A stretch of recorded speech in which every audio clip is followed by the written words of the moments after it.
जैसा कि हमने लास्ट एपिसोड में देखा था, जुनूंग अपने फादर से माफ़ी मांगने को कहता है, पर उसके फादर उल्टा उसी पर भड़क जाते हैं।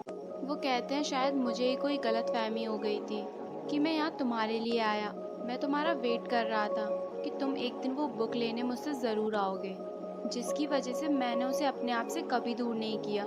पर तुम काफ़ी बदल गए हो। मैं तुम्हारे फादर की एज का हूँ। मुझे नहीं पता कि कोरिया में स्टार कितने इम्पोर्टेंट होते हैं, पर मुझे लगता है तुम्हें थोड़े मैनर्स सीख लेने चाहिए before fame goes to your head, और तब तुम मुझसे अपोलोजाइज करा सकते हो। वो अपनी फैमिली को लेके अवार्ड फंक्शन से निकल जाते हैं। नुल उनके जाने के बाद फेंके हुए पैसे उठा लेती है। जुनयूंग उसे रोकता है और उन पैसों को फाड़ देता है। नुल फिर से पैसे उठा लेती है। जुनयूंग उसे चिल्लाता है और कहता है, क्या तुम एक भिखारी हो? नुल रोते हुए कहती है, हाँ, क्या तुम नहीं जानते? क्योंकि एक दिन ऐसा भी था जब जुनयूंग खुद नुल को पैसों के लिए परेशान करता था। जुनयूंग काफ़ी गुस्से में मेकअप रूम में आता है और अपने कपड़े निकाल देता है। वो अपनी माँ को कॉल करता है। वो कहता है, मैंने क्या गलत किया है कि मैं एक सेलिब्रिटी बन गया और वो नहीं बना जो आप चाहती थी। आप 5 सालों से मुझसे नफरत करती हो। इन माई ओपिनियन एक प्रोसिक्यूटर हमेशा सच बोलता है, फिर चाहे कैसी भी सिचुएशन हो।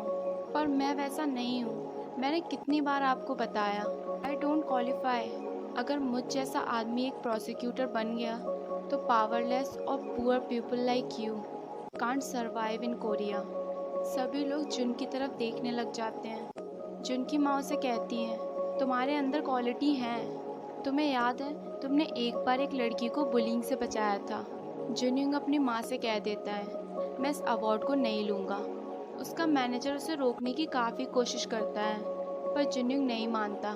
वहीं नुल भी पार्किंग लॉट में अपनी कार में बैठी होती है, जहाँ उसे सामने वही प्रोसिक्यूटर नज़र आते हैं जिसकी वजह से उसके फादर को इंसाफ नहीं मिल पाया था। वो उन्हें हंसता देख अपने इमोशंस को कंट्रोल नहीं कर पाती। उसे फ्लैशबैक में सारी यादें आने लग जाती हैं। वो गाड़ी को आगे बढ़ाती है। वो धीरे धीरे गाड़ी की स्पीड को बढ़ा देती है। तभी अचानक जुनयूंग ये सारी चीज़ें देख लेता है और अपने फादर को जैसे तैसे बचा लेता है। पर इसी बीच नुल का एक्सीडेंट हो जाता है। जुनयूंग नुल को गोद में लेके हॉस्पिटल भागता है। पूरे हॉस्पिटल में हंगामा कर देता है। हालांकि जुनयूंग के फादर को कोई चोट नहीं आई होती, पर उन्हें ये बात समझ नहीं आ रही थी कि वो लड़की उन्हें मारना क्यों चाहती थी। जेटी हॉस्पिटल में जुनयूंग से मिलने आता है और उसके फादर को बचाने के लिए थैंक यू कहता है और कहता है, इसी वजह से मैं नुल से दूर हो गया। हॉस्पिटल में नुल के भाई का कॉल आता है। नुल का भाई कहता है, 1 वीक हो गया है और अब तक तुम घर नहीं आई। प्लीज़ एक दिन की छुट्टी लेकर घर आ जाओ। वहीं बात करते करते वो उस लड़की को देखता है जिसे उसने वो कैट दी थी। वो उससे अपनी कैट मांगता है। वो कहती है, मुझे नहीं पता कि वो कहाँ चली गई। जैसे ही वो उसे अपने क्लोज लाता है, वो उससे कह देती है, do you know that you are really handsome, और वो उसे झूले से गिरा देता है। और यहाँ जुन को दिखाया जाता है जो अपनी ट्रिप के लिए प्रिपरेशन करती है। जुनयूंग उसे बता देता है, मैंने सब कुछ रेडी कर लिया है। I will look only at you, we will ignore the world. यहाँ जुनयूंग भी दोनों के लिए काफ़ी शॉपिंग करता है। नुल उसे कहती है, हम ओनली 3 मंथ्स के लिए क्यों जा रहे हैं? क्या हम 1 साल के लिए नहीं जा सकते, या फिर 10 साल? जुनयूंग स्माइल करता है और कहता है, I do love that. Null कहती है, will you hit me if I ask for a किस? जुनयूंग कहता है, आई विल किल यू। और फिर क्या, जुनयूंग उसे एक प्यारा सा किस कर देता है। दोनों पार्किंग लॉट में होते हैं और जुनयूंग कार निकालने जाता है। तभी अचानक जुनयूंग की तबीयत बिगड़ने लग जाती है। नुल के सामने भी पुलिस आकर खड़ी हो जाती है और उसे गिरफ्तार कर लेती है। जुनयूंग चाहते हुए भी कुछ नहीं कर पाता।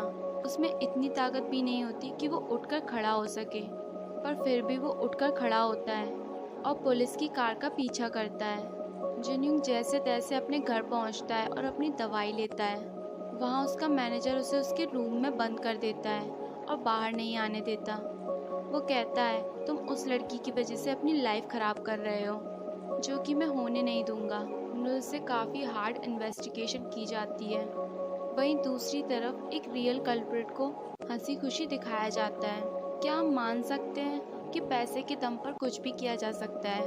एक बेकसूर को जेल हो सकती है और एक मुजरिम अपनी लाइफ को हंसी खुशी बिता सकता है क्योंकि उसके पास बेशुमार पैसा है।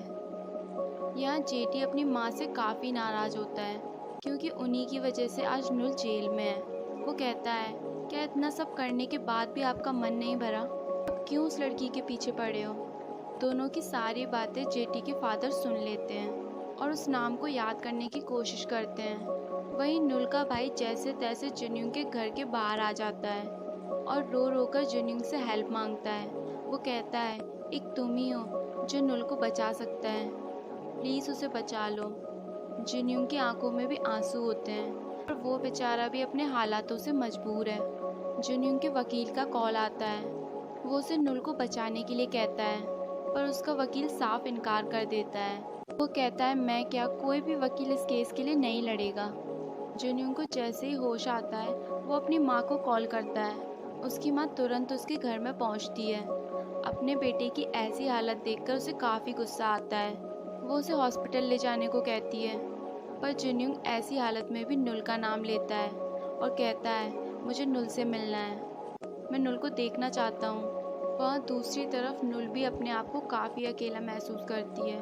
उसे उसके फादर के होने का एहसास होता है जो कि उसे मोटिवेट करते हैं कि उसे हार नहीं माननी है। और इसी के साथ हमारा ये एपिसोड यहीं पर ख़त्म हो जाता है।